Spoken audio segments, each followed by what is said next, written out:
Hello everyone. তো আজি মই তোমালোকক শিকাবলৈ গৈ আছো যে বিজুলীৰ ৰফতাৰত নিজৰ ব্ৰেইনটো কেনেকৈ চলায় আৰু ম্যাথমেটিক্সৰ ক্যালকুলেশন বিলাক কেনেকৈ ফাই কৰিব পাৰি সোৱা যিকোনো ভ্যালু লোৱা সাপোজ মই ললো মানে ৰেন্ডম ভ্যালু কি ল 25 ইনটু 75 আনসাৰটো কিমান হ'ব 2100 ঠিক আছে তাৰ পিছত আৰু কি ল সাপোজ 16 ডিভাইডেড বাই 625 আনসাৰটো কিমান হ'ব 0.0256 তাৰপিছত তোমালোকে কবা হিমাংশু স্যাৰ এইবোৰ আপুনি মুখস্থ মাৰি কৰিছে নেকি বাৰু হিমাংশু স্যাৰে কেতিয়াও মুখস্থ নকৰে হিমাংশু স্যাৰ সদায় কি চলে নিজৰ দিমাগ লৈ পেলাই কাম কৰে সোৱা কেনেকৈ কৰে তো মই তোমালোকক হেতু শিকাবলৈ গৈ আছো আজি সোৱা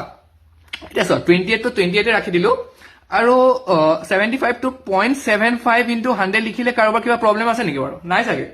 ঠিক আছে নাই বাৰু ওকে এটা তোমালোকে মোক কোৱা 1/4 মানে কিমান 1/4 মানে হৈছে 0.25 ঠিক তেনেদৰে 1/2 মানে কিমান 1/2 মানে হৈছে তোমাৰ 0.5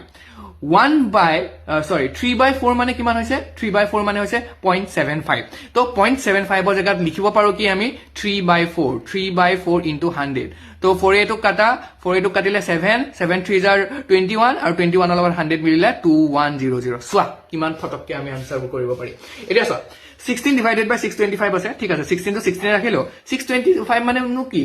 625 মানে 25 স্কয়াৰ আচ্ছা 25 স্কয়াৰ মানে 5 to the power 4 okay 5 to the power 4 তো তোমালোকৰ সাগে কাৰো প্ৰবলেম নাই ওপৰ তলে যদি মই 2 to the power 4 the multiply কৰো প্ৰবলেম আছে নেকি নাই আচ্ছা 2 to the power 4 মানে কি কোৱা 16 আৰু ইয়াৰ পৰা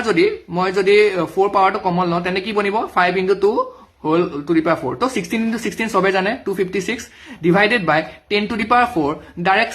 4 ঘৰ আগত তুমি পইণ্টটো শিফট কৰি দিয়া 1 2 3 4 তো কিমান হৈ গল 0.0256 তো এনেদৰে যদি বিজুলী ৰফতাৰত নিজৰ ব্ৰেইন চলোৱা শিকিব বিচৰা তেন্তে মোৰ লগত নিশ্চয় জড়িত হ'বা থ্যাংক ইউ